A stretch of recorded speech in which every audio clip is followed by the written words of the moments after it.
Day 114. In a nutshell, secret ballots should remain secret. When someone is upset over losing a purchase, do not tell them the purchaser's name. The secret votes and shady deals. The Chofetz Chaim begins this segment with the following case. Reuven was wronged in some way, and he does not know the culprit's identity. He asks Shimon, "Who did this to me?" Though Shimon knows that Reuven suspects him, he is not allowed to reveal the culprit's identity, even if he witnessed the act.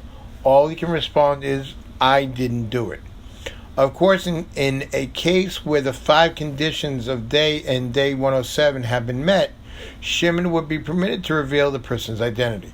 Chofetz Chaim cautions, if the leaders of a community vote on a certain issue and someone in the community is upset with the outcome, it is forbidden for any of the leaders to tell him, "Don't blame me, I voted against it." But majority rules.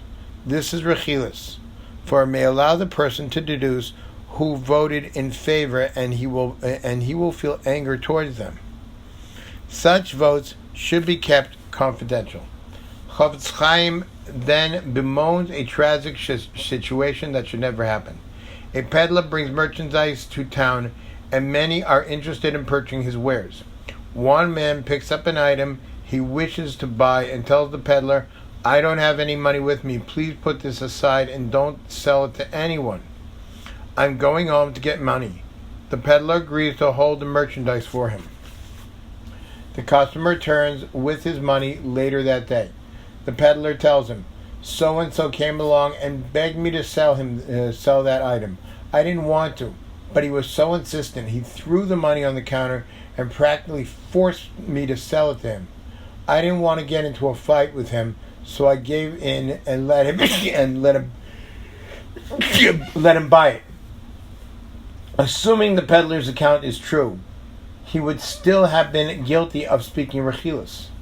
The sale, it was a valid sale, and nothing is to be gained from telling the original customer the name of the person who wrongfully took the merchandise. The Chofetz Chaim notes that in many such situations the peddler is not telling the truth. He sold the item willingly at a better price, but rather than admit it, he places the blame on the customer. It would even be forbidden for the peddler to say, "I sold it to so-and-so, and it's my fault.